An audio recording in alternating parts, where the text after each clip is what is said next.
അവധിക്കാലം തുടങ്ങി. ഇനി സ്കൂൾ ബസ്സിൽ എങ്ങോട്ടാണെന്നല്ലേ? സ്കൂൾ ബസ്സിൽ അറിവിൻ്റെ വാതിലുകൾ തുറക്കാനുള്ള ഒരു യാത്ര തുടങ്ങുകയാണ്. മലയങ്കീഴ് സ്കൂളിൽ നിന്നും അധ്യാപകർ കുട്ടികളുടെ വീട്ടിലേക്ക് എത്തുകയാണ്. ഇവിടെ അറിവിൻ്റെ വാതായനം തുറക്കുകയാണ്.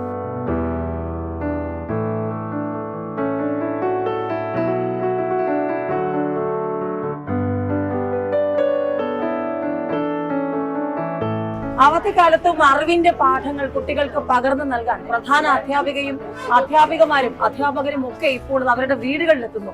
കയ്യിൽ പുസ്തകങ്ങളുണ്ട്, നാരങ്ങ മുട്ടായി ഉണ്ട്. ഒപ്പം അവർക്ക് എന്താണ് അവർക്ക് പറയാനുള്ളത്? അവരുടെ ക്ഷേമ അന്വേഷണങ്ങൾ ഈ അവധിക്കാലത്തും അധ്യാപികമാർ നടത്തുന്നു. മാതൃകാപരമായ ഒരു പ്രവർത്തനമാണ് മലയങ്കീഴ് ഗവൺമെന്റ് VHSE നടത്തുന്നത്. ഓരോ കുട്ടികളെയും നേരിട്ട് കണ്ട് അവർക്ക് പുസ്തകങ്ങൾ നൽകി അറിവിന്റെ പുതിയ ലോകം അവർക്കായി വീണ്ടും ഈ അവധിക്കാലത്തും തുറന്നിടുകയാണ് ഈ സ്കൂൾ.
നമ്മുടെ കുട്ടികളുടെ വീട് ചെന്ന് സന്ദർശിക്കുക. അവര് എന്തായാലും വെക്കേഷൻ സമയത്ത് അവർ വീട്ടിലാണ്, നമ്മളിന്ന് കുറച്ച് അകന്ന് നിൽക്കുന്നു. അപ്പോൾ രക്ഷകർത്താക്കൾക്കോടൊപ്പം അല്ലെങ്കിൽ കുട്ടികളോടൊപ്പം അധ്യാപകർക്കും അതുപോലെ PTA ഭാരവാഹികൾക്കും ഒക്കെ ഒന്ന് അടുക്കാനുള്ള ഒരു അവസരം. പിന്നെ കുട്ടികൾ മൊബൈൽ അങ്ങനെയുള്ള കമ്പ്യൂട്ടർ ഇങ്ങനെയുള്ള ഇന്റർനെറ്റും അങ്ങനെയുള്ള മറ്റു മാധ്യമങ്ങൾ ഉപയോഗിക്കുന്നതിനെക്കാട്ടിലും നല്ലത് പുസ്തകങ്ങൾ കുറച്ചുകൂടെ അടുക്കുക, അതിൻ്റെ അറിവ് നേടുക. വെക്കേഷനിലാണല്ലോ കുട്ടികൾ നന്നായിട്ട് വളരുന്നത്. അവർക്ക് ശാരീരികമായി മാനസികമായി മാറ്റം വരുന്നത് വെക്കേഷൻ സമയത്താണ്. അപ്പോൾ അതൊരു നമ്മൾ ചെന്ന് കൊടുക്കുമ്പോൾ കുട്ടികൾ കുറച്ചും കൂടെ താല്പര്യത്തോടെ പുസ്തകങ്ങളിലൂടെ അടുക്കും, അവരത് വായിക്കും എന്നുള്ള ഞങ്ങളുടെ വിശ്വാസമാണ് ഈ പ്രവർത്തനം ഏറ്റെടുക്കാനുള്ള കാരണം. അതായത് നേരത്തെ പുസ്തകത്തെ മാത്രം അടിസ്ഥാനമാക്കി ആണ് വായനക്കാർ പ്രവർത്തിച്ചിരുന്നതെങ്കിൽ ഇപ്പോൾ അതിൽ നിന്ന് മാറി വായനയുടെ രൂപത്തിൽ വ്യത്യസ്തമായ മേഖലകളിലേക്ക് കടന്നു കയറുന്നു. പരന്ന വായന ഇപ്പോൾ വ്യാപകമായിട്ടുണ്ട്. ഉദാഹരണമായിട്ട് ഇപ്പോൾ കഴിഞ്ഞ കാലങ്ങളിലൊക്കെ തന്നെ ഇപ്പോൾ സ്കൂളിൽ നിന്ന് ഇപ്പോൾ പുസ്തകം വീട്ടിലേക്ക് എത്തിക്കുമ്പോഴേക്കും ഒരു പരിപാടി ഉണ്ടായിരുന്നില്ല. ഇപ്പോൾ നമ്മുടെ ഗ്രന്ഥശാല കൗൺസിൽ തന്നെ വർഷാവർഷം നടത്തുന്ന പുസ്തകമേളയിലൂടെ കോടിക്കണക്കിന് രൂപയുടെ പുസ്തകങ്ങൾ ജനങ്ങൾ ഗ്രന്ഥശാലകൾ വാങ്ങിക്കുന്നുണ്ട്. പക്ഷേ അത് മുഴുവൻ വായനക്കാരിലേക്ക് എത്തുന്നുണ്ടെന്ന് ചോദിച്ചു കഴിഞ്ഞാൽ ഇല്ല. പക്ഷേ അതിൽ നല്ലൊരു ശതമാനം വായനക്കാരിലേക്ക് എത്തുന്നുണ്ട് എന്നുള്ള ഒരു യാഥാർത്ഥ്യമാണ്. ഗ്രന്ഥശാലകൾ മാത്രമല്ല, പബ്ലിക്കും പൊതുജനങ്ങളൊക്കെ തന്നെ വിദ്യാർത്ഥികളൊക്കെ തന്നെ ഈ പുസ്തകങ്ങളുടെ ആകാംക്ഷയോട് വരികയും അത് വാങ്ങുകയും ചെയ്യുന്ന ഒരു രീതിയാണ്. അപ്പോൾ ഇത് അറിവും അതുപോലെ തന്നെ അവരിലേക്ക് അക്ഷരം എത്തിക്കുക, അക്ഷരത്തിലൂടെ വിജ്ഞാനം നേടുക, ലഹരി ഉപയോഗം കുറയ്ക്കുക, നല്ലൊരു സമൂഹത്തെ വാർത്തെടുക്കുക എന്ന ലക്ഷ്യത്തോടു കൂടിയാണ് ആ ഒരു ബന്ധം ഉണ്ടാക്കിയെടുക്കാൻ വേണ്ടിയാണ് PTAയും രക്ഷകർത്താക്കളുടെയും തമ്മിലുള്ള ഈ പ്രവർത്തനം. അപ്പോൾ കുട്ടികളും രക്ഷകർത്താക്കളും അധ്യാപകനും രക്ഷകർത്താവും പിന്നെ അതിനകത്തുള്ള കമ്മിറ്റി എന്നല്ല, അതാണ് PTA കമ്മിറ്റി. ആ കമ്മിറ്റിയും രക്ഷകർത്താക്കളും അധ്യാപകരും തമ്മിലുള്ള ഒരു കുത്തിയുറപ്പ് ഇതെല്ലാം ഉണ്ടാക്കിയെടുക്കുകയാണ് ഇത് അർത്ഥമാക്കുന്നത്. അത് കുട്ടികളിൽ വിജ്ഞാനം വളർത്തുക, അത് തന്നെയാണ് ലക്ഷ്യം. പൊതുവിദ്യാഭ്യാസ സംരക്ഷണ യജ്ഞത്തിൻ്റെ ഭാഗമായി കുട്ടികൾ വായന പരിപോഷിപ്പിക്കുക എന്നതിന് വേണ്ടിയാണ് ഇന്ന് ഞങ്ങൾ കുട്ടികളുടെ വീട്ടിലെത്തി കുട്ടിക്ക് നേരിട്ട് പുസ്തകം കൊടുക്കുന്നു.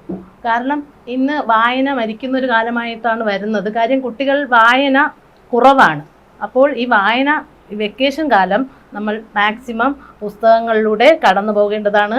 കുട്ടിയിൽ ചിന്താശേഷി വർദ്ധിക്കും. അങ്ങനെ വായനയിലൂടെ മാത്രമേ നമുക്ക് എന്ത് നേടാൻ കഴിയുള്ളൂ.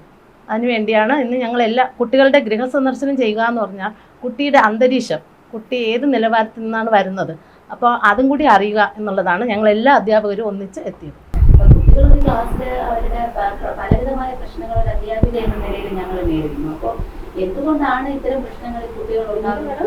അത് നമുക്ക് എങ്ങനെ അതിൽ സമൂഹത്തിൽ ഭാഗമായ ആ കുട്ടികളെ നമ്മൾ എങ്ങനെ അതിൽ നിന്നൊരു പരിഹാരം കണ്ടെത്താൻ ഞങ്ങളുടെ ഈ ഗൃഹ സന്ദർശനത്തിന്റെ ഒരു പ്രധാന ലക്ഷ്യം. വളരെ നല്ല കാര്യമാണ് ഇത് ചെയ്യുന്നത്. കുട്ടികൾ മറ്റ് ആവശ്യമില്ലാത്ത കാര്യത്തിലോട്ട് പോവുകയോ ഒന്നും ചെയ്യാതെ വീട്ടിലിരുന്ന് ഈ അതിച്ച ചൂട് സമയത്ത് വീട്ടിൽ തന്നെ ഇരുന്ന് പഠിക്കുകയും അറിവിൻ്റെ ലോകത്തേക്ക് അവർ ഉയർച്ചയിലോട്ട് വരട്ടെ എന്ന് ഞാൻ ആശംസിക്കുന്നു. ഇതൊരു പുതിയൊരു അനുഭവമാണ്. ഇതുവരെ കഴിഞ്ഞ വർഷം വരെ ഇങ്ങനെയൊരു സംഭവം ഇല്ലായിരുന്നു. ഇതൊരു പുതിയ അറിവ് അല്ലെങ്കിൽ ഒരു അനുഭവം തന്നെയാണ്.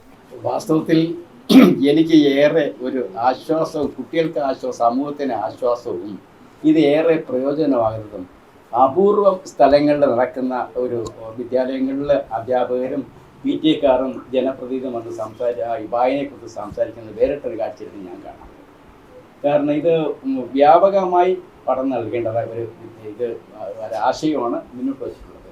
അപ്പോൾ കുട്ടികൾ ഈ വായന എന്ന് ഉദ്ദേശിക്കുന്നത് വായിക്കുക മാത്രമെന്ന് വെച്ചാൽ പുസ്തകത്തിൽ വായന മാത്രമല്ല, ഈ വായനയിലൂടെ സമൂഹത്തിലും നാട്ടിലും ലോകത്തുള്ള സർവ്വ കാര്യങ്ങളിലൂടെ നല്ല നല്ല കാര്യങ്ങൾ കുട്ടികൾ വായിച്ചെടുക്കുമ്പോൾ അവരെ സ്വഭാവത്തിലും പെരുമാറ്റത്തിലും എല്ലാവിധ മാറ്റങ്ങളുണ്ടായി അതിനെ അനുകരിച്ചു വരും. നല്ല പുസ്തകങ്ങൾ വായിക്കുന്നത് കിട്ടുന്നത് വായനശാലയാണ്. അതോടൊപ്പം സ്കൂൾ ലൈബ്രറി ആണ്. അതൊക്കെ തിരഞ്ഞെടുക്കുമ്പോൾ വിദ്യാർത്ഥികൾക്ക് ഏറെ ഉപകാരമായും അവരുടെ ജീവിതത്തിൽ ഇതിനൊരു മാറ്റം വരാൻ ഇത്തരത്തിലുള്ള പ്രവർത്തനം കൂടെ സാധിക്കും. പ്രത്യേകിച്ച് വിദ്യാലയങ്ങളിൽ അതിനെ മാതൃകയാണ് നമ്മളെ മലയങ്കീഴ് VHSSലെ ബഹുമാനപ്പെട്ട HM PTA പ്രസിഡന്റും ജനപ്രതിനിധിയും അധ്യാപകരെയും ചേർന്ന് ഇങ്ങനെ ഭവനത്തിലെത്തി നടത്തുന്നത്. അത് നല്ലതാണെന്നാണ് എൻ്റെ അഭിപ്രായം. വായന പ്രോത്സാഹിപ്പിക്കേണ്ടതിൻ്റെ ആവശ്യം ഒരിക്കൽ കൂടി ഓർമ്മിച്ചുകൊണ്ട് മലയങ്കീഴ് സ്കൂളിലെ അധ്യാപകർ രക്ഷിതാക്കളുടെയും കുട്ടികളുടെയും അടുത്തേക്ക് എത്തുകയാണ്. അവധിക്കാലത്ത് കുട്ടികളിൽ വായന പ്രോത്സാഹിപ്പിക്കുക എന്നത് തന്നെയാണ് സ്കൂളിൻ്റെ ലക്ഷ്യം. എല്ലാ സ്കൂളുകളിലും ചിലപ്പോൾ സമാന്തരമായി ഇത് നടക്കുന്നുണ്ട്. പക്ഷേ മലയങ്കീഴ് സ്കൂളിനെ സംബന്ധിച്ച് ഇവിടെ കുട്ടികളുടെ ഉന്നമനത്തിനായി ഒരുപാട് കാര്യങ്ങൾ ഒരേ സമയം പല പരിപാടികൾ നടത്തുന്നൊരു സ്കൂളാണ്. അവധിക്കാലത്ത് കുട്ടികൾക്ക് ക്രിക്കറ്റ് പരിശീലനം അടക്കമുള്ള കാര്യങ്ങൾ നൽകുന്നുണ്ട്. ഇതിനോടൊപ്പം തന്നെയാണ് വായന പ്രോത്സാഹിപ്പിക്കാനായി സ്കൂൾ ബസ്സിൽ സ്കൂളിലെ ലൈബ്രറിയിൽ നിന്നും പുസ്തകങ്ങളുമായി വിദ്യാർത്ഥികളുടെ വീടുകളിലേക്ക് എത്തുന്നത്. ഈ ഒരു ഡിജിറ്റൽ കാലമാണ്. ഈ ഡിജിറ്റൽ ലോകത്തിൻ്റെ സാധ്യതകൾ നമ്മൾ ചർച്ച ചെയ്യുമ്പോൾ തന്നെ അതിൻ്റെ ആശങ്കകളും ഒരുപാട് രക്ഷിതാക്കൾക്കും അധ്യാപകർക്കുമുണ്ട്. നമ്മുടെ കുട്ടികൾ ഡിജിറ്റൽ ലോകത്ത് മാത്രമായി ഒതുങ്ങാതെ പുസ്തകങ്ങളിലൂടെ അറിവിൻ്റെ പുതിയ ആകാശത്തേക്ക് ഉയരട്ടെ എന്നുള്ളത് തന്നെയാണ് ഇതിലൂടെ ലക്ഷ്യമിടുന്നത്.